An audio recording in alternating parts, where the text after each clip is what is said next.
Hello intellectuals. आप अपने बारे में जितनी भी निगेटिव बातें सोचते हैं वो सब बिल्कुल झूठ है।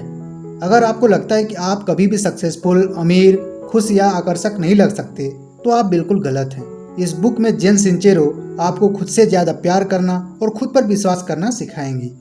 आप सीखेंगे कि अभी इस पल में कैसे जीते हैं, अगर आप में कोई कमियां निकालता है तो उसे कैसे अनदेखा करना है और हमें हर चीज़ की कदर क्यों होनी चाहिए। एक खूबसूरत जीवन आपके सामने है, बस आगे बढ़कर उसे अपनाने की देर है। ये समरी उसे देखने की जरूरत है जो सोफे पर बैठकर टीवी देखने में समय बर्बाद करते हैं।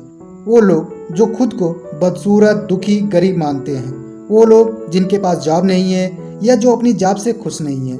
जो लोग अपने जीवन में बदलाव लाना चाहते हैं। जेन सिंचेरो की लाइफ हम जैसी ही थी, लेकिन एक दिन उन्होंने इस जीवन को कामयाब और खुशहाल बनाने का डिसीजन लिया।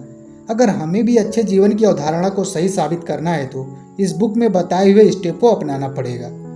तो पहला स्टेप है प्रेजेंट एज अ पिजन। एक कबूतर सिर्फ आज में जीता है, न वो बीते कल के बारे में सोचकर परेशान होता है और न आने वाले कल के बारे में चिंता करता है।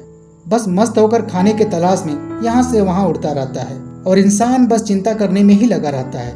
हम चाहते हैं कि दूसरे हमें अपनाएं, हम छोटी छोटी बातों पर शिकायत करने लगते हैं। अपने बचपन के दिनों को याद करिए। आप नई नई चीजें खोजना, सीखना और नौटंकी करने में मस्त और खुश रहते थे। आप इस बात की परवाह नहीं करते थे कि लोग क्या कहेंगे। खुलकर हंसना, डांस करना, कभी कभी गाना भी गा लेना, ये सब आपके खेल थे। पर अब क्या हुआ? जैसे ही आप बड़े हुए ये चीजें बढ़ने के बजाय घटती चली गई।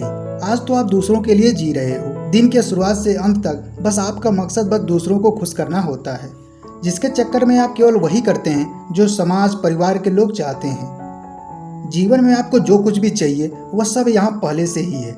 बिजली के बारे में सोचिए। इलेक्ट्रॉन, पॉजिटिव और निगेटिव एनर्जी, चुंबक की शक्ति, ये सब इस धरती पर पहले से थी, पर इसकी शक्ति को पहचान कर हमारे सामने निकोला टेस्ला ने दी। कहने का मतलब यह है कि आप जिन चीज़ों को पाने की इच्छा रखते हैं वो पहले से ही यहाँ पर हैं। अभी जो पल है उसमें जीना सीखिए। बीते हुए कल की चिंता या आने वाले की परवाह मत कीजिए। अभी जो है वो खास है, वो मायने रखता है। आपके साथ जितनी भी अच्छी चीज़ें हो रही हैं बस उसी पर ध्यान दीजिए। स्टेप 2 है love the one you is. जब आपका जन्म हुआ था तब आप गहरी सांसें लिया करते थे। आपका जैसा मन करता था आप वैसे नाचते थे, गाते थे, खेलते थे, खुलकर प्यार करना जानते थे, आप खुलकर जीना जानते थे। पर जैसे जैसे आप बड़े होने लगते हैं आप दूसरों लोगों से सीखते हैं और फिर आप में शर्म, डर, खुद की काबिलियत पर शक करना, ये सब आपके मन में बैठ जाता है और फिर आपको विश्वास हो जाता है कि आप में कुछ कमी है और आप दुखी रहने लगते हैं। तो सुनिए, ये सारी बातें झूठ हैं, बिल्कुल झूठ हैं। आपको फिर से खुद को प्यार करना सीखना होगा। आपको उन सारी भावनाओं से पीछा छुड़ाना होगा जो निगेटिव है और उन लोगों से भी जो आप में कमियां और दोष निकालते हैं। खुद को पसंद करिए। आप बहुत खास हैं, अलग हैं, इसलिए दुनिया में ईश्वर ने आप जैसा किसी और को नहीं बनाया है। आप में जो गुण है और खूबी है वो किसी और में नहीं है। खुद को अपनाइए, गले लगाइए और अपना रास्ता खुद बनाइए। उन चीज़ों को करिए जो आपको करना पसंद है। खुद को उन लोगों से, उस खाने से और उन चीज़ों से दूर मत कीजिए जो आपको खुशी देते हैं। अगर आपको स्कूबा डाइविंग से खुशी मिलती है तो ज़्यादा सोचिए मत, बस कर लीजिए। हमें छोटी सी तो जिंदगी मिली है, इसलिए अपने सपनों का जीवन हासिल करने में जुट जाइए। बहाना बनाना बंद कीजिए। अपने आप को बेकार सी जॉब, घर या किसी रिश्ते में फंसने मत दीजिए, नहीं तो जीवन ऐसे ही बर्बाद हो जाएगा। पैसा कमाने के लिए, कोई नई कोशिश करने के लिए, समय निकालने के लिए कोई ना कोई तरीका हमेशा रहता है। नेक्स्ट पॉइंट है I know you are but what am I. इसकी चिंता मत कीजिए कि लोग आपके बारे में क्या सोचते हैं। ऐसा करना सिर्फ समय की बर्बादी है। जब भी आप कोई फैसला करते हैं तो आपको बस 3 चीज़ों के बारे में सोचना चाहिए। पहला, क्या यह सच में वही है जो आप करना चाहते हैं, बनना चाहते हैं या पाना चाहते हैं। दूसरा, क्या ये आपको अपनी मंजिल तक ले जाएगा। तीसरा, क्या ऐसा करने से आप किसी को दुख पहुंचा रहे हैं। आपको बस इतनी सी बातों के बारे में सोचना है, इसके अलावा बाकी सब बकवास है। हमेशा याद रखिएगा, लोग आपके बारे में क्या कहते हैं उससे आपको कोई लेना देना नहीं होना चाहिए। ये बस उनका काम है। आजकल हो रही ऑनलाइन ट्रोलिंग के बारे में तो आप जानते ही होंगे। हो सकता है कि वो पूरा दिन अपने कंप्यूटर के सामने बैठकर मजाक उड़ाने के लिए शिकार ढूंढते रहते हैं। अपने सारे दोस्तों, रिश्तेदारों और पड़ोसियों के बारे में सोचिए जो हमेशा आप में कमियां या दोष निकालते रहते हैं। हो सकता है कि वो खुद अपने जीवन में इतना हारे हुए हैं कि उसका भड़ास वो आप पर निकाल देते हैं। बिल्कुल परवाह मत कीजिए ऐसी बातों का। बिंदास रहिए। इस सोच से आप ज़्यादा खुश रहेंगे। वो कीजिए जो आपको करना पसंद है। चौथा पॉइंट है योर ब्रेन इज योर बीच।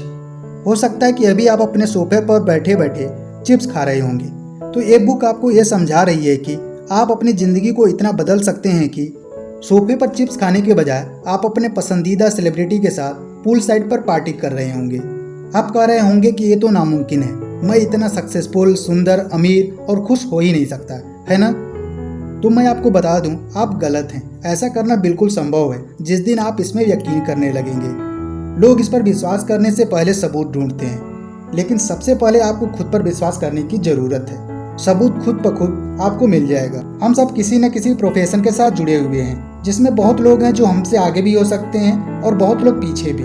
वो डिपेंड करता है हमारे बिलीफ पर कि हम खुद पर कितना विश्वास करते हैं अपने क्षेत्र में टॉप पर पहुंचने के लिए। लेकिन ये तभी पॉसिबल होगा जब आप पॉजिटिव सोच वाले लोगों के साथ समय बिताएंगे। बाहर निकलकर उन लोगों से दोस्ती करने की कोशिश कीजिए जिनमें जोश है, उमंग है, जिन्होंने सफलता हासिल की है और जो पॉजिटिव सोच रखते हैं। उनके गुणों को अपनाइए। आप ऑनलाइन भी ऐसे राइटर, म्यूजिशियन, स्पीकर या आर्टिस्ट के बारे में पता कर सकते हैं जिनसे कुछ सीखने को मिले।